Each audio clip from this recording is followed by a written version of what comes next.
ಭೂಮಿ ಬಿರುಕು ಬಿಟ್ಟ ಹಿನ್ನೆಲೆ ವಾಹನ ಸವಾರರು ಆತಂಕದಲ್ಲೇ ಸಂಚರಿಸ್ತಾ ಇದ್ದಾರೆ. ಹೀಗಾಗಿ ಮುನ್ನೆಚ್ಚರಿಕಾ ಕ್ರಮವಾಗಿ ಪೊಲೀಸರಿಂದ ಬ್ಯಾರಿಕೇಡ್ ಅಳವಡಿಕೆ ಮಾಡಲಾಗಿದೆ. ಈ ಬಗ್ಗೆ ಕೂಡಲೇ ಎಚ್ಚೆತ್ತುಕೊಳ್ಳುವಂತೆ ಸ್ಥಳೀಯರು ಅಧಿಕಾರಿಗಳಿಗೆ ಮನವಿಯನ್ನ ಮಾಡಿದ್ದಾರೆ.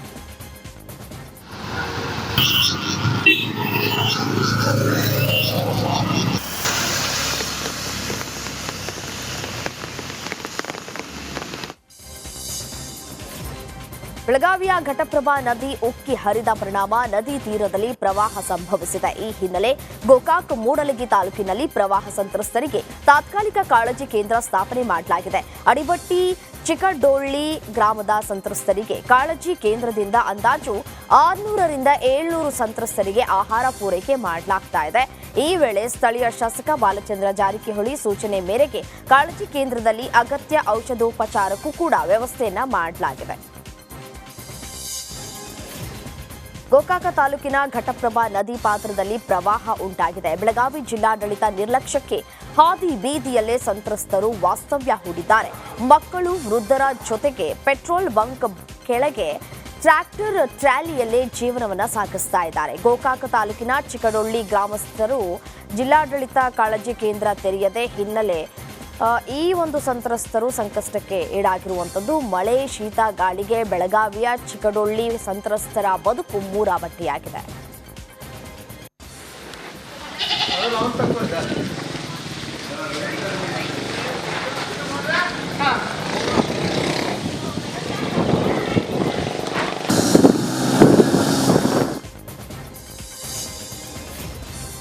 ಮಲೆನಾಡಿನಲ್ಲಿ ಮಳೆ ಮುಂದುವರೆದಿದೆ. ಮೈದುಂಬಿ ತುಂಗಾ ನದಿ ಅಪಾಯ ಮಟ್ಟವನ್ನ ಮೀರಿ ಹರಿತಾ ಇದೆ. ಹೀಗಾಗಿ ನದಿ ಪಾತ್ರದ ಜನರಲ್ಲಿ ಆತಂಕ ಹೆಚ್ಚಾಗಿದೆ. ಕ್ಷಣ ಕ್ಷಣಕ್ಕೂ ತುಂಗಾ ನದಿಯ ಹರಿವಿನ ಮಟ್ಟ ಏರಿಕೆಯಾಗ್ತಾ ಇದ್ದು ಶಿವಮೊಗ್ಗ ನಗರದ ರಾಜೀವ್ ಗಾಂಧಿ ಬಡಾವಣೆ, ಇಂದಿರಾನಗರ, ಸೀಗೆಹಟ್ಟಿ ಜನರಲ್ಲಿ ಆತಂಕ ಮನೆ ಮಾಡಿದೆ.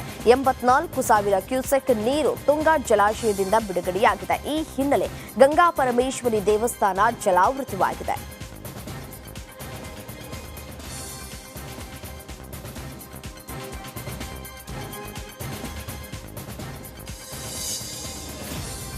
ಬೃಹತ್ ಮರ ಬಿದ್ದು ಇಬ್ಬರಿಗೆ ಭಾರೀ ಪೆಟ್ಟಾಗಿರುವ ದುರ್ಘಟನೆ ಬೆಂಗಳೂರಿನ ರಿಚ್ಮಂಡ್ ಸರ್ಕಲ್ ಬಳಿ ನಡೆದಿದೆ. ಆಟೋ ಮೇಲೆ ಬಿದ್ದ ಬೃಹತ್ ಮರ ಪರಿಣಾಮ ವಾಹನ ಸಂಪೂರ್ಣ ಜಖಂ ಆಗಿದೆ. ಆಟೋದಲ್ಲಿದ್ದ ಓರ್ವ ವ್ಯಕ್ತಿ ಹಾಗೂ ಡ್ರೈವರ್ ದಿವಾಕರ್ನ ಬಲಗಾಲು ಮುರಿದಿದೆ.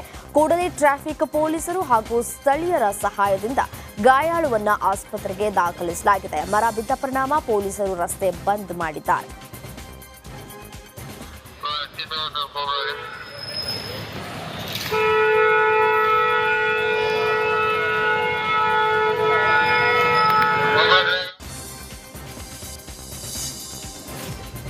ಬಾಗಲಕೋಟೆ ಉಸ್ತುವಾರಿ ಸಚಿವ ಆರ್.ಬಿ. ತಿಮ್ಮಾಪುರ ಅವರಿಂದ ಪ್ರವಾಹ ವೀಕ್ಷಣೆಯನ್ನ ಮಾಡಲಾಯಿತು. ಮುಧೋಳ, ಯಾದವಾಡ, ಘಟಪ್ರಭಾ ಸೇತುವೆ ವೀಕ್ಷಿಸಿದ್ರು.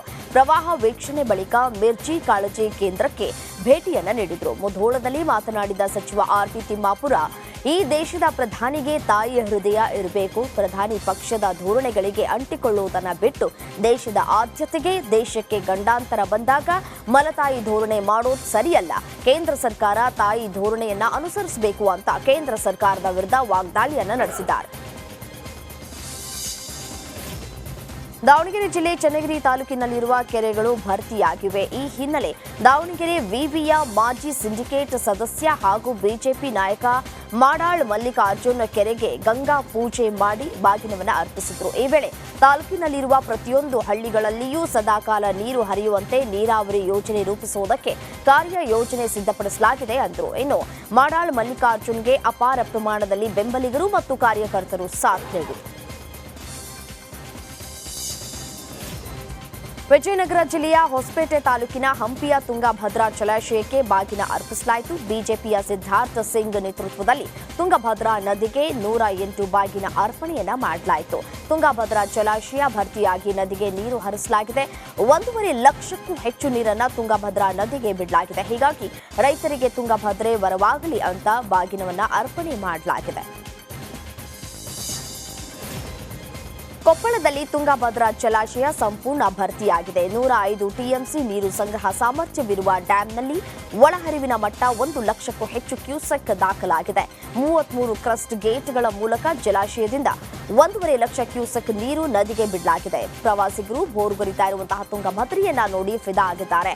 ಹೊರ ಹರಿವಿನ ಮಟ್ಟ ಕೂಡ ಹೆಚ್ಚಳವಾಗಿದ್ದು ನದಿ ತೀರದ ಗ್ರಾಮಗಳಿಗೆ ಜಿಲ್ಲಾಡಳಿತ ಎಚ್ಚರಿಕೆಯನ್ನ ಕೊಟ್ಟಿದೆ.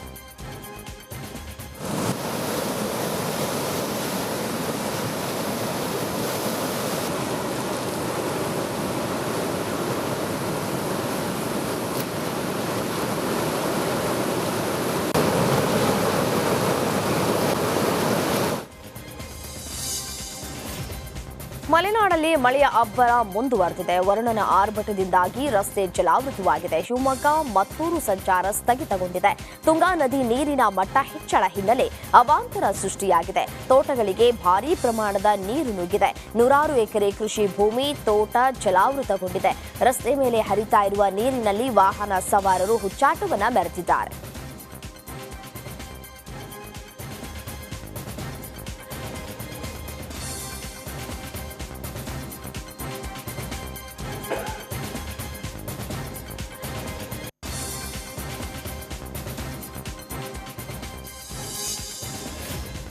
ಚಿಕ್ಕೋಡಿಯ ಎಂಗಳಿ ಗ್ರಾಮಕ್ಕೆ ಕೃಷ್ಣಾ ನದಿ ನೀರು ನುಗ್ಗಿ ಅವಾಂತರವನ್ನೇ ಸೃಷ್ಟಿಸಿದೆ. ಹೀಗಾಗಿ ಗ್ರಾಮಸ್ಥರು, ಮಕ್ಕಳು ಹಾಗೂ ಅಗತ್ಯ ಸಾಮಗ್ರಿಗಳ ಸಮೇತ ಹೊರಬಂದಿದ್ದಾರೆ. 2-3 ಅಡಿ ನೀರಲ್ಲೇ ಪೋಷಕರು ಮಕ್ಕಳನ್ನ ಕರೆದುಕೊಂಡು ಹೋಗಿದ್ದಾರೆ. ಗ್ರಾಮದ 50 ಕುಟುಂಬಗಳು ಕಾಳಜಿ ಕೇಂದ್ರಕ್ಕೆ ಶಿಫ್ಟ್ ಆಗಿವೆ. ಈ ಹಿನ್ನೆಲೆ ಕೆಲ ನಿವಾಸಿಗಳಲ್ಲಿ ಆತಂಕ ಮನೆ ಮಾಡಿದೆ.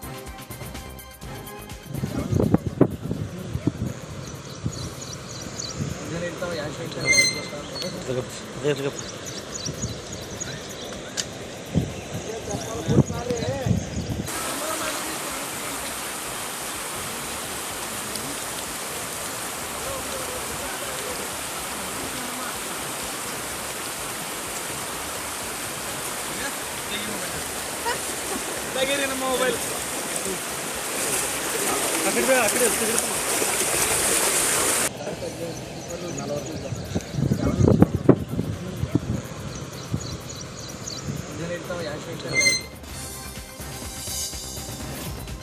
ಅಪಾಯ ಮಟ್ಟ ಮೀರಿ ಹರಿತಾ ಇರುವ ನದಿಯಲ್ಲಿ ಜನರ ಸೆಲ್ಫಿ ಹುಚ್ಚಾಟ ಹೆಚ್ಚಾಗಿದೆ. ಬೆಳಗಾವಿ ಜಿಲ್ಲೆಯ ಅಥಣಿ ತಾಲೂಕಿನ ಹಲ್ಯಾಳ ಸೇತುವೆ ಬಳಿ ಸಾರ್ವಜನಿಕರು ಹುಚ್ಚಾಟ ಮೆರೆದಿದ್ದಾರೆ. ಇಷ್ಟಾದರೂ ಅಥಣಿ ಪೊಲೀಸರು ಜನರ ಗೀಳಿಗೆ ಬ್ರೇಕ್ ಹಾಕಿಲ್ಲ. ಹೀಗಾಗಿ ಸ್ಥಳೀಯರು, ತಾಲೂಕು ಆಡಳಿತ ಹಾಗೂ ಸ್ಥಳೀಯ ಪೊಲೀಸ್ ಸಿಬ್ಬಂದಿಗಳು ನೆಪ ಮಾತ್ರಕ್ಕೆ ಕಾರ್ಯನಿರ್ವಹಿಸ್ತಾ ಇದ್ದಾರೆ ಅಂತ ಹೇಳಿ ದೂರಿದ್ದಾರೆ.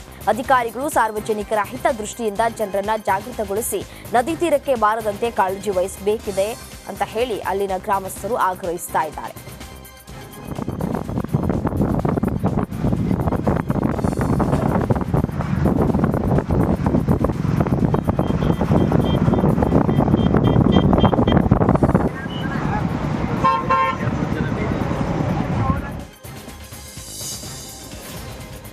ಮಹಾರಾಷ್ಟ್ರದಲ್ಲಿ ಮಳೆಯ ಅಬ್ಬರ ಮುಂದುವರೆದಿದೆ. ಕೃಷ್ಣಾ ನದಿ ತೀರದ ಜನರಲ್ಲಿ ಪ್ರವಾಹದ ಆತಂಕ ಹೆಚ್ಚಿದೆ. ಅಥಣಿ ಶಾಸಕ ಲಕ್ಷ್ಮಣ ಸವದಿ ತಾಲೂಕು ಪಂಚಾಯತ್ ಸಭಾಭವನದಲ್ಲಿ ಅಧಿಕಾರಿಗಳ ಜೊತೆ ಮೀಟಿಂಗ್ ನಡೆಸಿ ಮಾಹಿತಿ ಪಡೆದುಕೊಂಡರು. ಕೃಷ್ಣಾ ನದಿ ನೀರಿನ ಮಟ್ಟ ದಿನದಿಂದ ದಿನಕ್ಕೆ ಹೆಚ್ಚುತ್ತಾ ಇರುವ ಹಿನ್ನೆಲೆ ಮುಂಜಾಗ್ರತಾ ಕ್ರಮವನ್ನು ತೆಗೆದುಕೊಳ್ಳಿ ಅಂತ ಅಧಿಕಾರಿಗಳಿಗೆ ಸೂಚನೆ ನೀಡಿದರು. ಆ ನದಿಗಳ ಪಾತ್ರದಲ್ಲಿ ಮಳೆ ಪ್ರಮಾಣ 4 ದಿವಸದ ಹಿಂದೆ ಏನಿತ್ತು ಇವತ್ತೇನಿದೆ